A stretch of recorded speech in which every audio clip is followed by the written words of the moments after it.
ప్రపంచం మేల్కొనే ముందే అతని రోజు యోనముదాకి తరసరిది.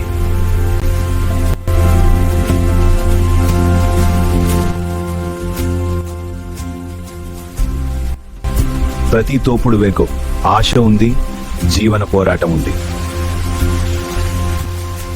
అంతం కనిపించని ఆకాశం వైపు అవకాశాలు అతన్ని పిలుస్తున్నాయి. నిశ్శబ్దంలో సముద్రం జవాబిస్తుందన్న నమ్మకం. అదృష్టం, నైపుణ్యం కలిసే క్షణం.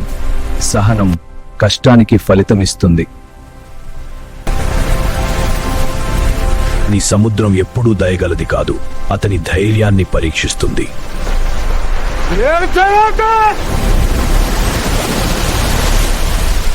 అతను చేపలతో పాటు అనుభవాన్ని తీసుకువస్తాడు. నీ ప్రయాణం ముగుస్తుంది, కానీ జీవనాన్ని పోషించే కథ కొనసాగుతుంది. నా ప్రయాణం మీకు నచ్చితే ఒక లైక్ ఇవ్వండి.